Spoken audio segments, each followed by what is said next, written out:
All right, so before I get started, I'd like to get a little bit of audience participation.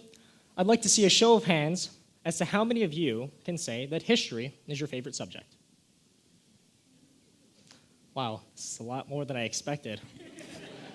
My work's cut out for me. Now, well, my name is William Summers, as she mentioned, and I am a history nerd.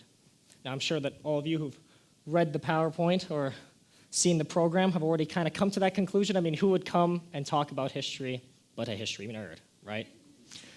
Well, I also know that for all of you who did not raise your hand, right now you're thinking, oh, well, history equals nap time. Fair enough, but I'm going to need you to put your pillows away because what I'm going to do is tell you how I've taken this subject, which a few years ago I couldn't have cared less about, and made it into my favorite. And it's called making history personal. Now, as I mentioned, I didn't always make history personal. In fact, a few years ago, again, history meant nothing to me. But I had to make 3 key realizations that I'm going to share with you. And after making these realizations, suddenly history took on a whole new meaning. Now, the first realization that I had to make, I made in 6th grade, and it was when we were taking U.S. history class. And it went that history has a tendency to rhyme. This was a Mark Twain quote. And now this is pretty self-explanatory, but it took me making this experience to be able to relate this quote to my own life. And this experience was that in 6th grade, we learned about the Panic of 1873. Now, for all of you who are not currently enrolled in U.S. history class, which I would imagine is a vast majority of you, the Panic of 1873 was an economic panic that occurred in the United States as a result of heavy levels of speculative investment in a risky new market. And for all of you who are fairly familiar with the 2008 economic crisis, this would probably ring a very familiar bell. And for me in 6th grade, with this 2008 crisis fresh on my mind, I mean, it only happened almost a year ago, this was an amazing connection that I had just made. I realized that something that had happened nearly 150 years ago was just like something that I had experienced in my own life.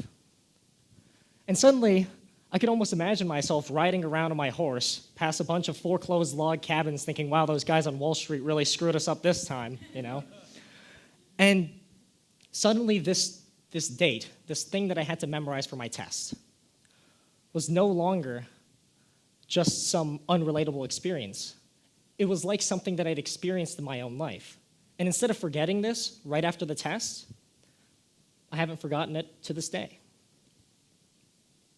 Now, I'm sure we've all heard of SOPA and PIPA, the 2 internet censorship acts that were being considered by the government a few years ago.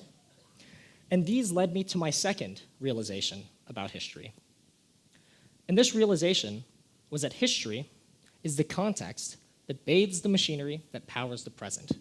And by having a better understanding of this context, we can better formulate our opinions about the powers that move the world around us. So when it came to SOPA and PIPA, at the time I had no idea what to think. All I knew was that they had to do with my right to express myself over the internet. And I knew that I had a right to express myself given to me by the First Amendment. But you know, there was nothing about the internet in the First Amendment. Clearly the Founding Fathers weren't going to think about this crazy technology that would happen, 200 years later. So I was dumbfounded. I didn't know what to think.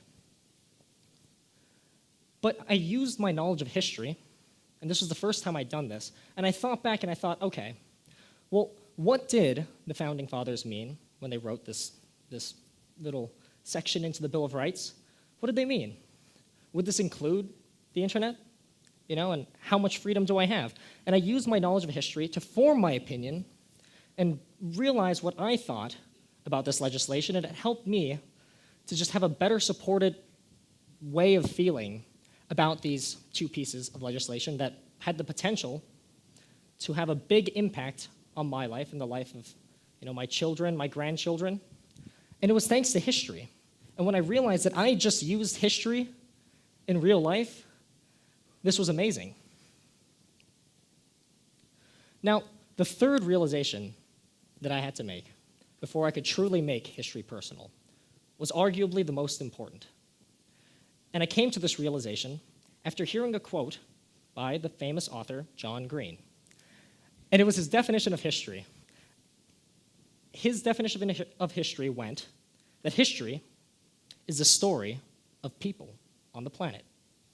And this really resonated with me, because suddenly history wasn't just names and dates that I had to memorize, but it was a story of people just like you and me.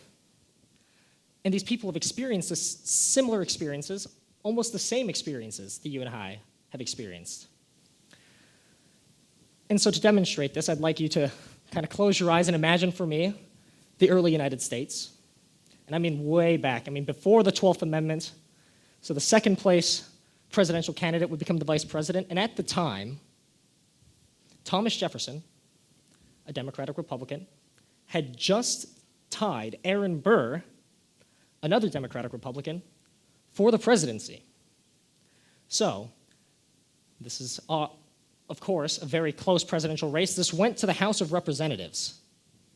But it was still close in the House until Alexander Hamilton, a Federalist, decided to throw his support to Thomas Jefferson. And so Thomas Jefferson won, and Aaron Burr was obviously very upset. Alexander Hamilton even went as far as to say that Aaron Burr was a madman. And so, we've seen this kind of political, rivalry occur in our own lives, but this rivalry went even further when Aaron Burr decided to run again, this time for the governorship of New York. Now, unfortunately for the now Vice President Burr, Alexander Hamilton was there again and kept him from winning. And Aaron Burr was not going to go out without a fight. This time, he challenged Alexander Hamilton to a duel, and in this duel, Aaron Burr killed Alexander Hamilton. Now think about this. This is the Vice President of the United States killing the Secretary of the Treasury over a political spat. Could we imagine the kinds of gunfights that President Obama would have with Speaker of the House Boehner? And suddenly, these people aren't just names that we have to memorize for our tests. They're not just those guys in the wigs and funny hats, but they're people just like you and me. And these people have experienced the same emotions and dramas that we have experienced on a daily basis, although I would hope without killing anybody over them. But suddenly, history becomes an entirely human subject, a compilation of stories. Now, you have the three things that I had to realize, the three connections that I had to make about history in my life in order to make history personal. And I would hope that you would be able to use these connections that I've given you to think of history as more than just the memorization of names and dates, but instead you could think of history as an integral part of your story.